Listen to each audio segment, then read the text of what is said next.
নমস্কার বন্ধুরা, আজকে আপনাদের সাথে গাজরের দুটো টেস্টি রেসিপি শেয়ার করছি। এই রেসিপিটা খেতে খুব ভালো হয়, আপনারাও বানিয়ে দেখবেন। কড়ার মধ্যে 5 চামচ ঘি দিয়ে দিচ্ছি। কাজু কিশমিশটাকে লাল করে ভেজে নিতে হবে।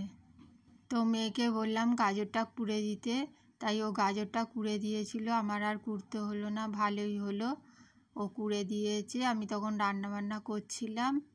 এখন কাজু কিশমিশটা ভাজা হয়ে গিয়েছে, এবার তুলে নিচ্ছি। এবার গাজরগুলো ভেজে নেব। গাজরটাকে কিছুক্ষণ ভেজে নেব, 5 মিনিট মতন সময় ধরে এটাকে ভেজে নেব। গাজরটা কিছুক্ষণ ভেজে নেওয়ার পর এর মধ্যে পরিমাণ মতন দুধ দিয়ে দিলাম। বড় বাটির 1 বাটি দুধ এর মধ্যে দিয়ে দিয়েছি। এবার নেড়েচেড়ে সব কিছু খুব ভালো করে মিশিয়ে নেব।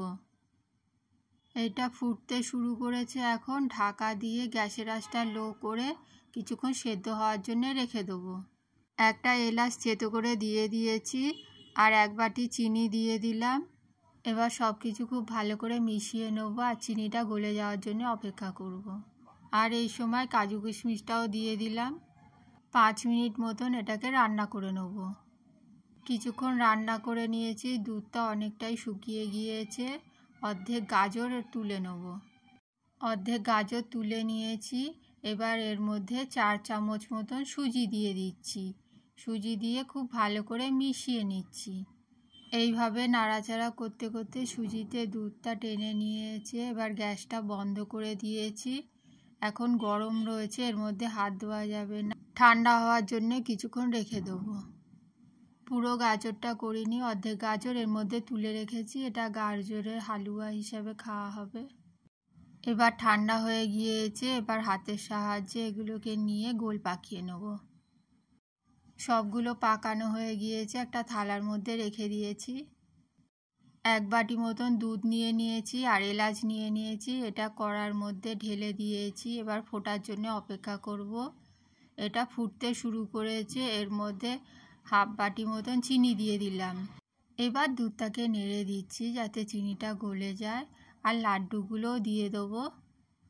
একটা একটা করে সব লাড্ডুগুলো এর মধ্যে দিয়ে দিচ্ছি। এটা খেতে খুব ভালো হয়েছিল, আপনারাও বানিয়ে দেখবেন। এবার এর মধ্যে 2 চামচ সুজি দিয়ে দিচ্ছি। এখন দুধটা টকবক করে ফুটছে, গ্যাসের আঁচটা লো করে দেবো। লো করে দিয়ে ঢাকা চাপা দিয়ে 5 মিনিট রান্না করে নেব। কিছুক্ষণ রান্না করে নেওয়ার পর এর মধ্যে অল্প একটু গাজর দিয়ে দিলাম। দিয়ে এবার এটাকে নেড়েচেড়ে মিশিয়ে নিচ্ছি। খুব ভালো করে সব কিছু মিশিয়ে নেওয়ার পর এটা ঢাকা চাপা দিয়ে আরও 1 মিনিট রান্না করে নেব।